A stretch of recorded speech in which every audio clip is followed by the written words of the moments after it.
और सीधी तौर पर तस्वीरें आपको इस वक्त विधानसभा से दिखा रहे हैं, जहां पर राज्यपाल दत्तात्रेय को आप देख सकते हैं, बंडारू दत्तात्रेय हैं जिन्हें आप टीवी स्क्रीन पर देख पा रहे हैं। यानी विधानसभा की कार्यवाही अब शुरू हो चुकी है। तस्वीरों में आप देख पा रहे थे। बड़ी खबर आपको बता दें, 3 दिनों तक ये कार्यवाही चलेगी।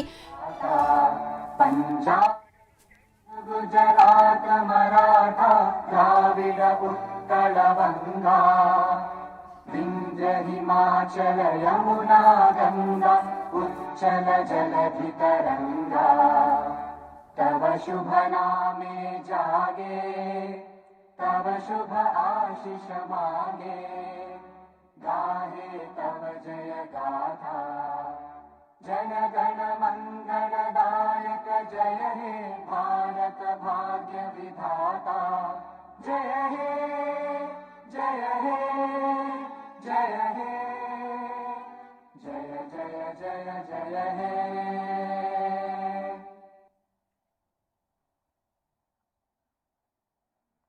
तस्वीरें इस वक्त आप देख पा रहे हैं विधानसभा से, हरियाणा विधानसभा से, जहां पर राज्यपाल पहुंच चुके हैं। आपसे कुछ ही देर में उनका अभिभाषण शुरू होगा। हरियाणा विधानसभा सत्र की शुरुआत हो चुकी, सदन की कार्यवाही शुरू हो चुकी है। आप टीवी स्क्रीन पर देख पा रहे हैं, मुख्यमंत्री नायब सिंह सैनी मौजूद हैं, सारे विधायक मौजूद हैं। 3 दिवसीय सत्र है, यानी 3 दिनों तक ये सत्र चलेगा। इस सत्र में कई अहम बिल पेश किए जाने हैं। हरियाणा विधानसभा में पहुंचने पर हार्दिक स्वागत करता हूं और प्रार्थना करता हूं कि वे सदन को संबोधित करें।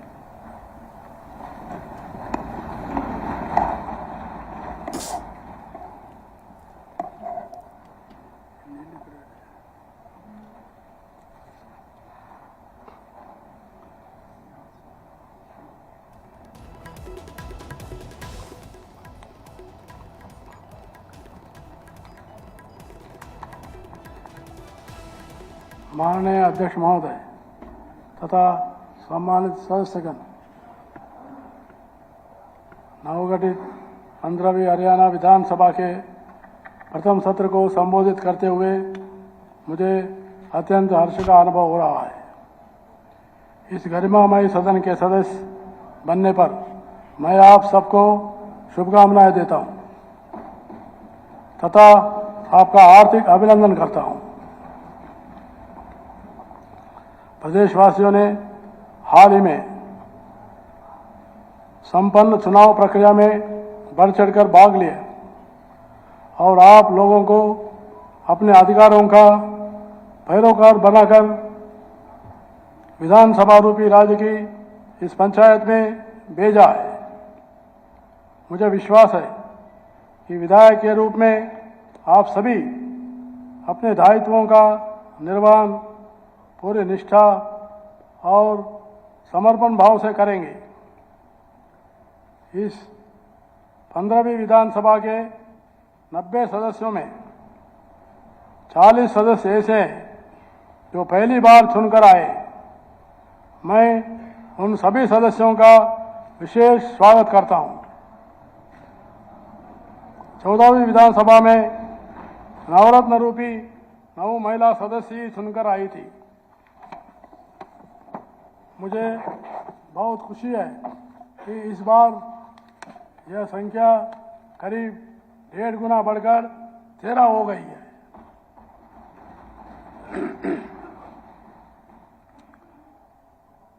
यह सम्मानित सदन 2.25 करोड़ प्रदेशवासियों की आशाओं का ध्वजावाहक है। जन आकांक्षाओं को पूरा करने का महत्वपूर्ण दायित्व अब आप सबके कंधों पर है। प्रदेश में हुए निष्पक्ष और शांतिपूर्ण चुनावों के लिए राज्य के जागरूक मतदाता, भारत निर्वाचन आयोग और चुनाव प्रक्रिया से जुड़े सभी अधिकारी व कर्मचारी विशेष बधाई के पात्र हैं। मेरी सरकार को इन चुनाव में ऐतिहासिक और निर्णायक जनादेश मिला है। यह जनादेश सरकार की मौजूदा नीतियों और कार्यक्रमों में प्रदेशवासियों की अटूट विश्वास और निष्ठा की पुरजोर अभिव्यक्ति है। यह इस बात का परिचायक है कि लोग भ्रष्टाचार मुक्त और पारदर्शी शासन तथा सर्वसमावेशी विकास के पक्षधर है।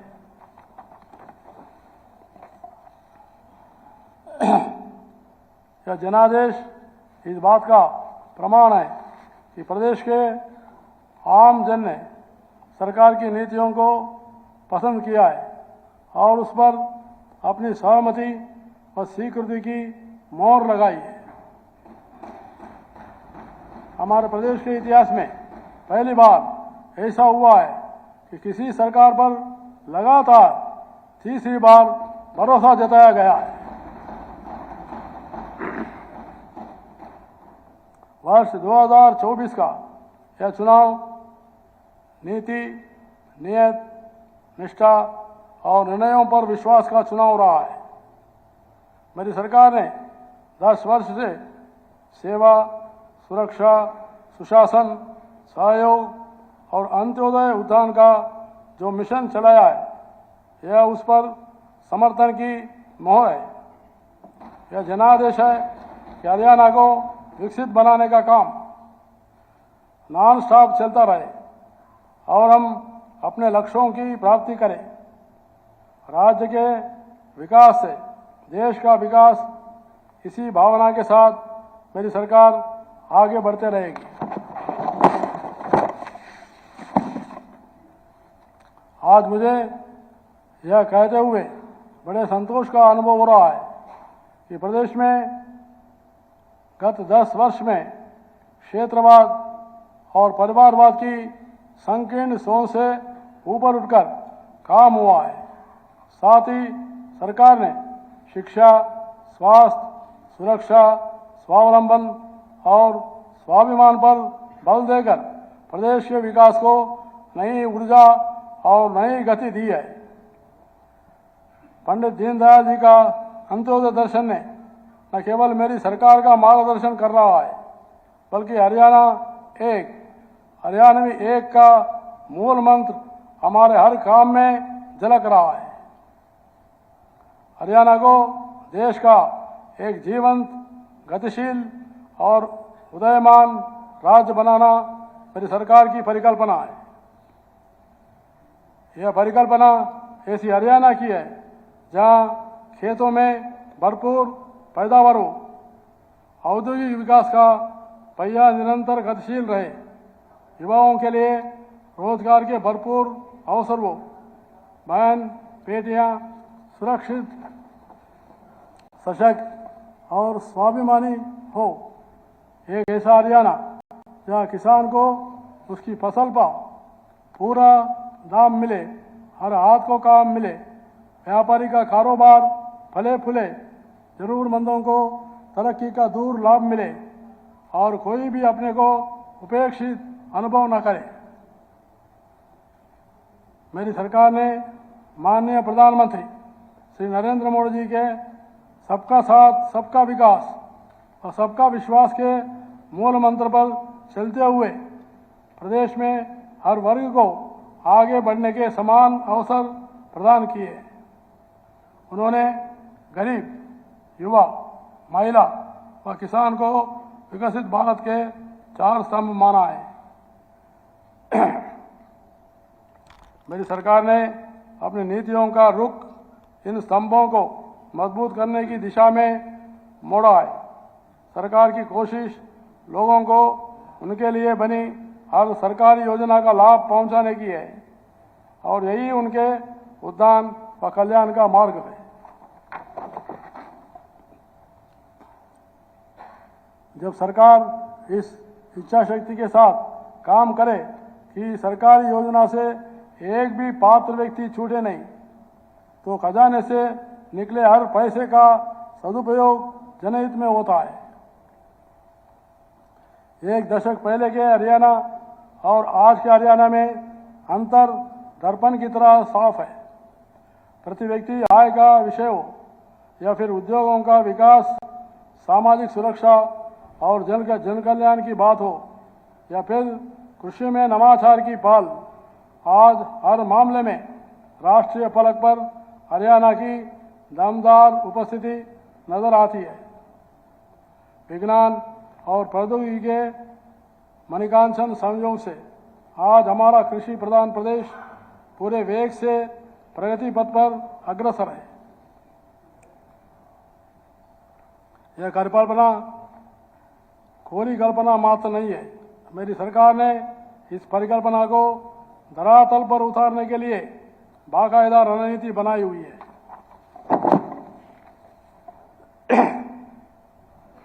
चुनाव पूर्व जारी किए गए संकल्प पत्र को आधार बनाकर आगामी 5 वर्ष में प्रदेश के हर वर्ग और हर क्षेत्र की बेहतरी के लिए काम करना मेरी सरकार की प्राथमिकता रहेगी।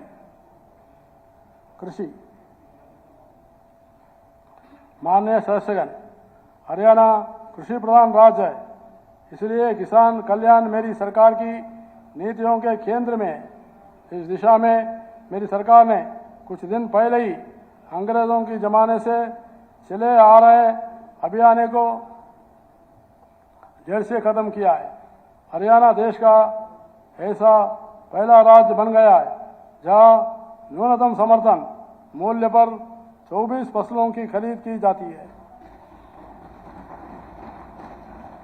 इस साल मानसून देरी से आने के कारण किसान को खरीफ फसलों की बिजाई के लिए अतिरिक्त संसाधन जुटाने पड़े। इससे फसल की लागत बढ़ी।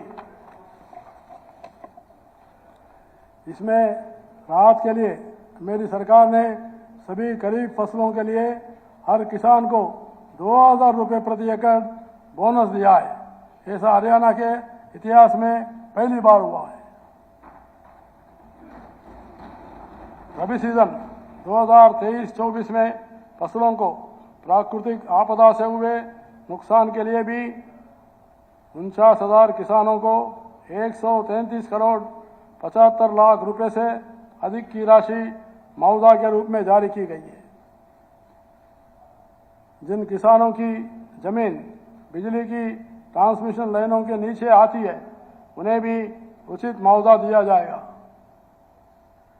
मेरी सरकार ने किसानों को सीधा लाभ पहुंचाने के लिए ई खरीद पोर्टल के माध्यम से 12 लाख किसानों को खातों में एमएसपी पर फसल खरीद की 1,24,000 करोड़ रुपए डाले।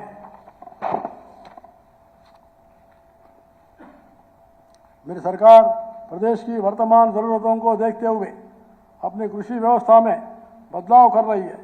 हमारा किसान ज्यादा से ज्यादा आत्मनिर्भर हो और उसकी आमदनी बढ़े, इस सोच के साथ नीतियां बनाई जा रही है व निर्णय लिए जा रहे हैं।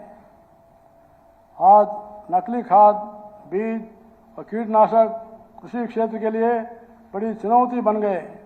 मेरी सरकार इन पर रोक लगाने के लिए कड़ा कानून बनाएगी और किसानों को 100% मुआवजा देना भी सुनिश्चित करेगी। सिंचाई जल की कमी को देखते हुए कम पानी में उगने वाले फसलों को प्रोत्साहित देने के लिए मेरी सरकार धान की जगह अन्य फसल बोने या खेत खाली रखने पर भी 10,000 रुपये प्रति एकड़ की राशि देगी।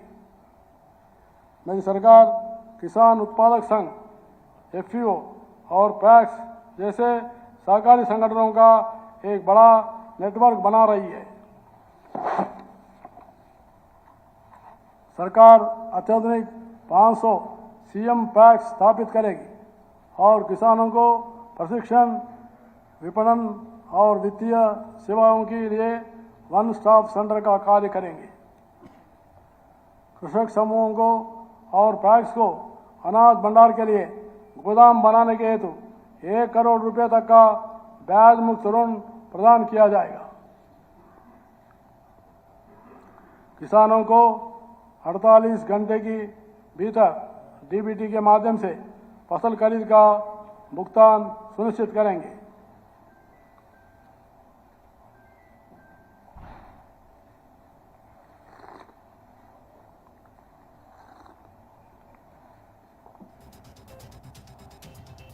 जल संसाधन और सिंचाई। माननीय सदस्यगण, पानी की कमी आज विश्वव्यापी समस्या बन चुकी है। इसलिए मेरी सरकार पानी की एक एक बूंद का इष्टतम उपयोग करने तथा वितरण में होने वाली पानी की बर्बादी को रोकने के लिए प्रतिबद्ध है।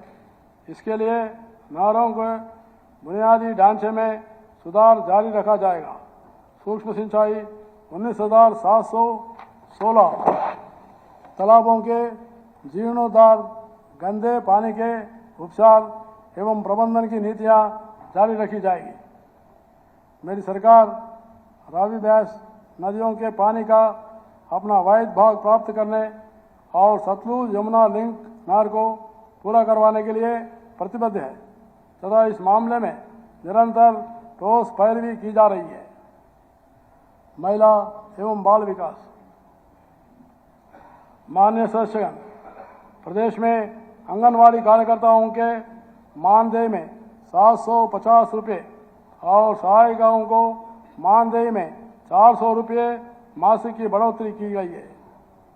10 वर्ष का अनुभव रखने वाली आंगनवाड़ी कार्यकर्ताओं को 14,750 रुपये, 10 वर्ष से कम अनुभव वाली आंगनवाड़ी कार्यकर्ताओं तथा मिनी आंगनवाड़ी कार्यकर्ताओं को 13,250 रुपये और सहायिका को 7,900 रुपये मानदेय दिया जा रहा है। माननीय प्रधानमंत्री श्री नरेंद्र मोदी जी के द्वारा वर्ष 2015 में पानीपत की ऐतिहासिक तरह से शुरू किए गए बेटी बचाओ बेटी पढ़ाओ अभियान ने प्रदेश में जागरूकता बढ़ाने में महत्वपूर्ण भूमिका निभाई है। इस अभियान के फलस्वरूप प्रदेश में लिंगानुपात वर्ष 2014 के 871 से सुधरकर 900 से अधिक हो गया है। महिला कर्मचारियों को घर के समीप ही काम करने की सुविधा देने के लिए ग्रुप सी व डी की महिला कर्मचारियों को उनके मनचाहे जिले में तैनात करने के लिए नीति लागू की जाएगी। रात्रि शिफ्ट में काम करने वाली सभी महिलाओं को सुरक्षित परिवहन सुविधा भी प्रदान की जाएगी। युवा कल्याण एवं रोजगार, माननीय सदस्यगण, मेरी सरकार प्रदेश के हर युवा को बड़े सपने देखने और उन्हें साकार करने के लिए जरूरी माहौल बनाने का काम निरंतर कर रही है। बीते 10 वर्ष में ऐसी हर रुकावट को हटाया गया है जिसके कारण युवाओं को लटकना या भटकना पड़ता था। सरकार ने ग्रुप सी व डी की भर्तियों में इंटरव्यू को खत्म किया है। साथ ही योग्यता के आधार पर भर्ती अभियान चलाकर बिना पर्ची के 1,70,000 से अधिक युवाओं को सरकारी नौकरी देकर उनका मनोबल बढ़ाया है। मेरी सरकार ने हाल ही में 26,000 युवाओं को सरकारी नौकरी देकर चुनावों से पूर्व किए अपने वादे पर खरा उतरने का काम किया है। सरकार ने आउटसोर्सिंग पॉलिसी पार्ट 1 और पार्ट 2 सहित HKRN के तहत कार्यरत लगभग 1,20,000 अनुबंधित कर्मचारियों की सेवाओं को सेवानिवृत्ति की तिथि तक सुरक्षित रखने की गारंटी दी है। मेरी सरकार 2 लाख युवाओं को सरकारी नौकरी देने के लिए संकल्पबद्ध है।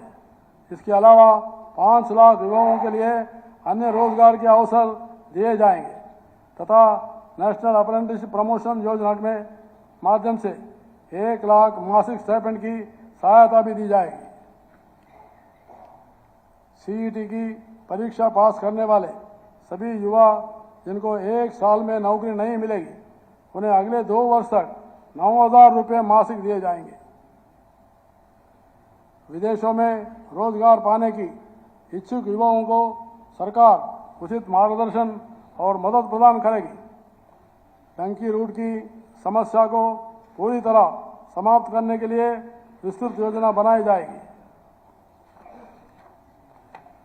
शिक्षा एवं कौशल विकास, माननीय सदस्यगण, स्वामी विवेकानंद जी ने कहा है कि शिक्षा देश व प्रदेश की वर्तमान जरूरतों को पूरा करने वाली होनी चाहिए। इसी उद्देश्य से मेरी सरकार ने नई राष्ट्रीय शिक्षा नीति को अगले साल तक पूरी तरह लागू करने का लक्ष्य रखा हुआ है। अब युवाओं को भारतीय भाषाओं में इंजीनियरिंग की पढ़ाई करने का विकल्प मिला है।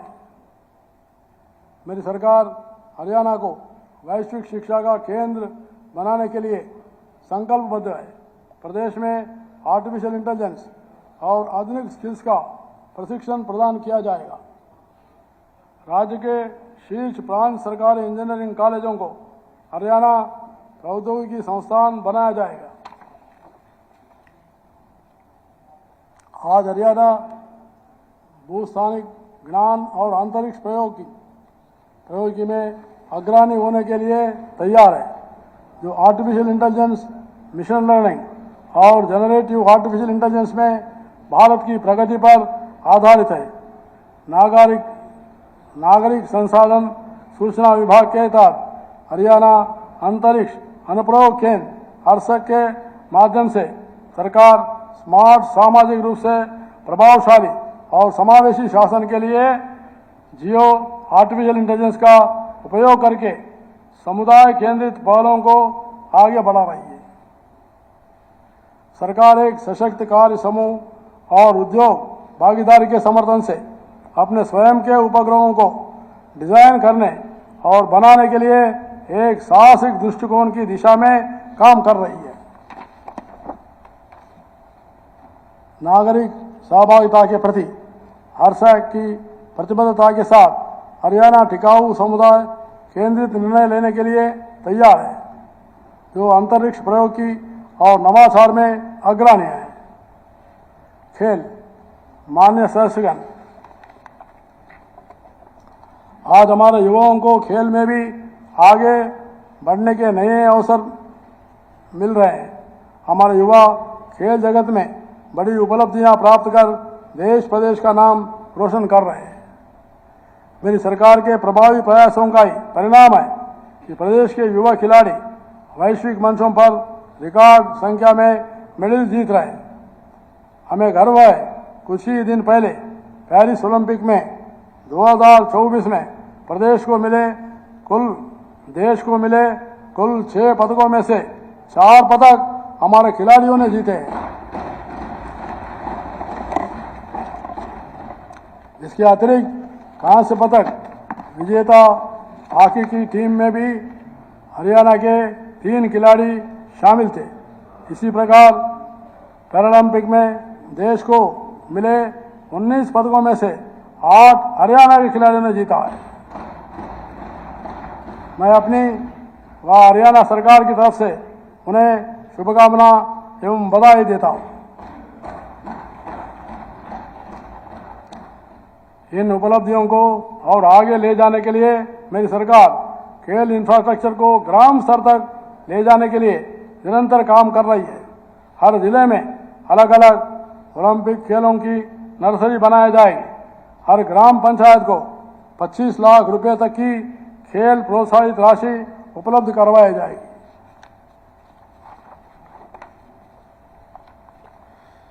वीरों का सम्मान। माननीय सदस्यगण, मेरी सरकार ने पिछले 10 वर्ष में वीर जवानों के प्रोत्साहन और कल्याण के लिए ठोस प्रयास किए हैं। सरकार ने गत जुलाई माह से स्वतंत्रता सेनानियों व उनकी विधवाओं की पेंशन बढ़ाकर 40,000 रुपये मासिक की है। युद्ध में शहीद सैनिक के परिवार के लिए अनुग्रह राशि बढ़ाकर 1 करोड़ रुपए की गई है। हाल ही में आपातकाल सत्याग्रहियों की पेंशन 10,000 रुपये से बढ़ाकर 20,000 रुपये की गई है। हिंदी आंदोलन 1957 के मातृभाषा सत्याग्रहियों की पेंशन को बढ़ाकर 20,000 रुपये की गई है। मेरी सरकार हरियाणवी अग्निवीर को सरकारी नौकरी देने के लिए संकल्पबद्ध है। पूर्व सैनिकों को 5 साल तक की भुगतान अवधि के साथ 10 लाख रुपए तक का ब्याज मुक्त ऋण दिया जाएगा। वीर उड़ान योजना के तहत पूर्व सैनिकों को व्यावसायिक परीक्षण व कौशल प्रमाण पत्र करने के लिए डीबीटी के माध्यम से एक मुश्त 50,000 रुपये प्रदान किए जाएंगे। जय जवान आवास योजना के तहत पूर्व सैनिकों के लिए आवास बनाने के काम में तेजी लाई गई है। सबसे पहले सबसे गरीब का उत्थान।